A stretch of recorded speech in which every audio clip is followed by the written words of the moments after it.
Hey, this is Jesse Gregory from Black Table Games, and I'm going to show you how to play Wreck-A-Mecha. So, Wreck-A-Mecha is a game about building giant robots and blowing up somebody else's. It's a two-player game, and it takes about 15 to 30 minutes to play.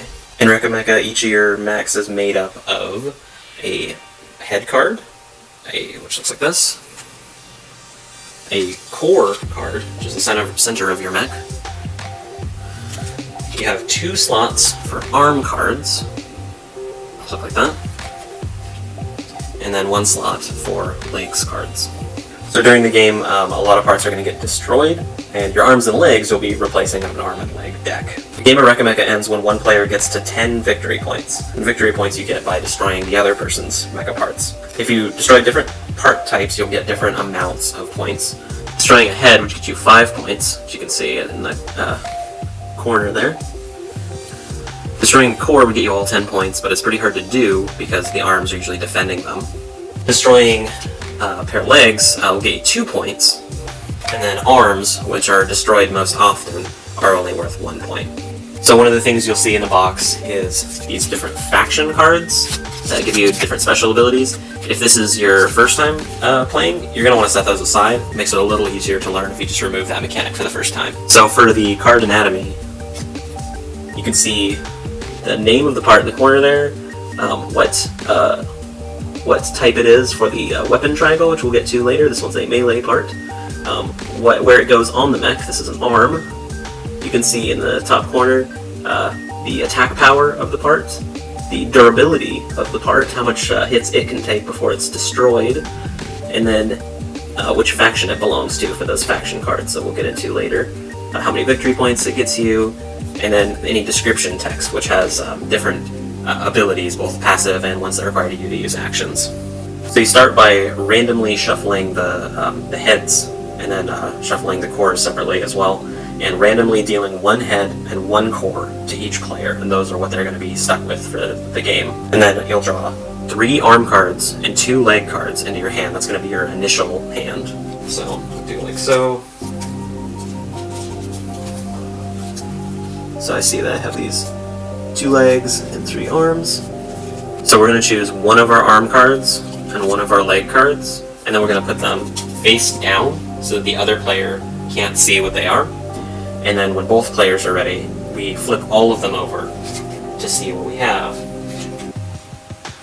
And then whoever in their whole mech has the highest attack value is actually going to go last. And their mech is going to have whatever arm they installed turned sideways to signify that it is in the defending position. The other player is then going to be able to take the first turn. So during each turn, you're going to have 3 actions that you can do. You can do any of these actions in any combination, as many times as you like, with certain limitations. So if you wanted to, for instance, use 3 actions to draw 3 cards, you could do that, but then you wouldn't be able to do anything else. So with the cards in your hand, you can install a part onto your mech. So we see the blue player here, one of his arm slots is currently empty.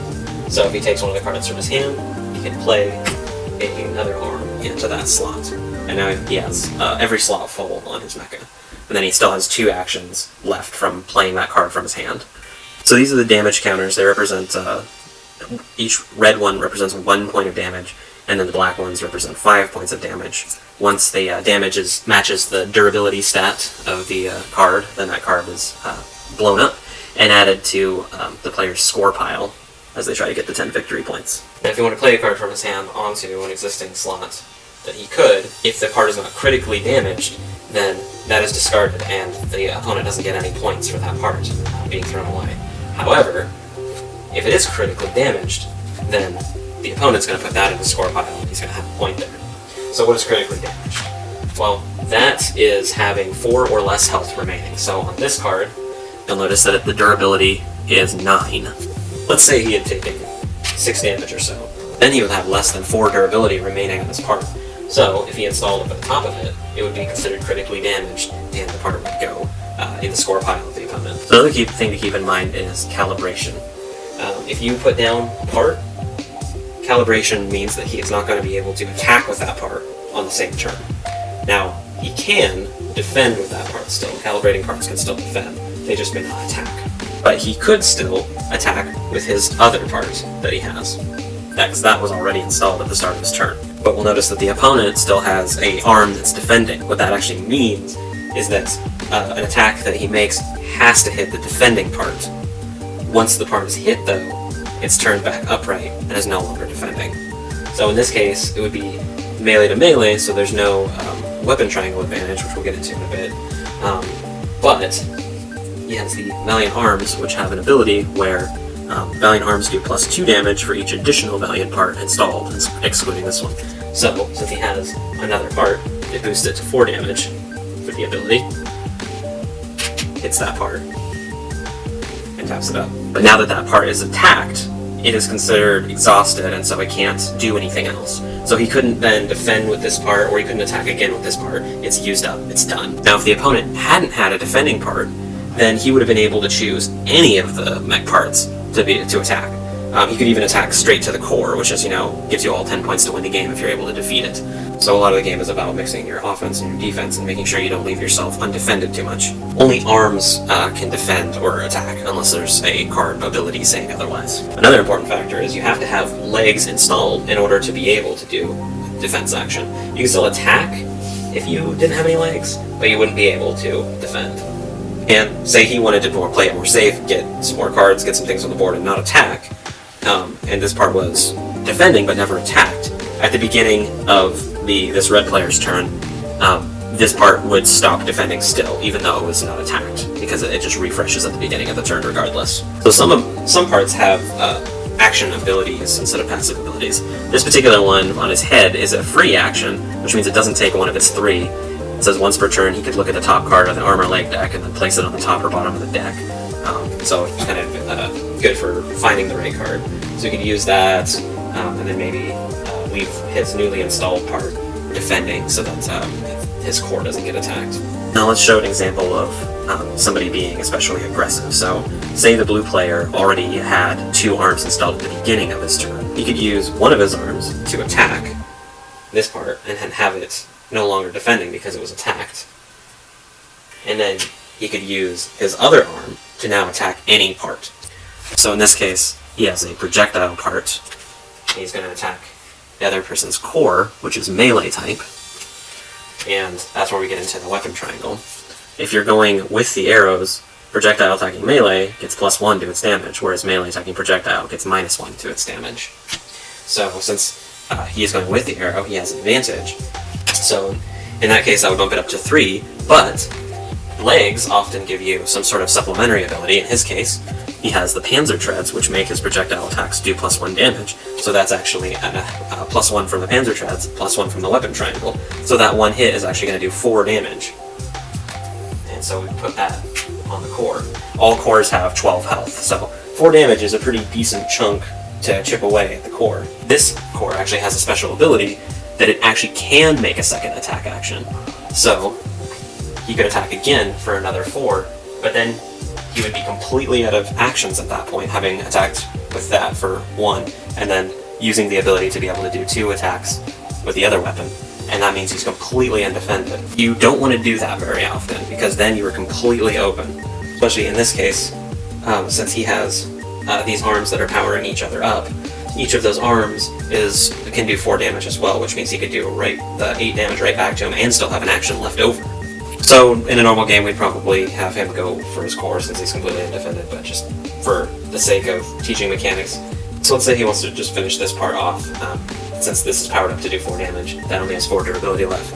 So we'll do that damage and destroy the part. So this then would go into the score pile of the blue player, which arms are only worth 1 point if the thing that's going to get hit the most. Another thing you can do during your own turn is core activation. Every core has a special ability that can only be used once per game. So the Dynamo core that the red player currently has, if on his turn he wanted to use this core activation ability, some of them are free, some of them require one of your 3 actions. The Dynamo ability uses 1 action to make it so that you can choose any weapon type for your attacks during this turn. So in this example, we have him equipped with 2 energy type weapons, which is bad against melee type. He'd be attacking with disadvantage, which most of the parts on this mech are melee type. So if he used his Dynamo ability to let him choose any weapon type for his attacks this turn, we would then turn the core upside down to signify that it is used, and then he can never use that ability ever again for the whole game. It's a one-time use ability. So you would keep going back and forth until one person got 10 victory points, and then that's the end of the game. So the factions that are on the different parts, that's where these faction abilities are. So there's 3 of them. You choose, at the beginning of the game, you're going to choose one of them. And you can see which head and which core you're dealt before you have to choose. And basically the way these work is that in order to have access to the ability that you chose, you have to have at least 2 parts currently in your mecha that share the faction on their cards with the faction that you chose. So they all do something different. In the case of C-Ply, you can discard one of the cards in your hand to draw 3 cards to build up your hand, and all of these faction cards, all these faction abilities take an action to actually use. There's ARE, which is an offensive one. It can make one of your attacks deal an extra 2 damage, but also deal a damage to itself, and you play this as an action on top of the attack action, so that's 2 actions essentially. And then there's Dynamic Defense, which you can play on a defending part, and it makes it take 2 less damage, to a minimum of taking 1 damage. You can't make something take 0 damage with this card.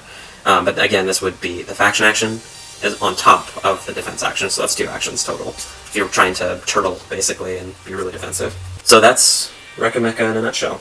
If you want to learn more, you can go to wreckamecha.com or blacktablegames.com.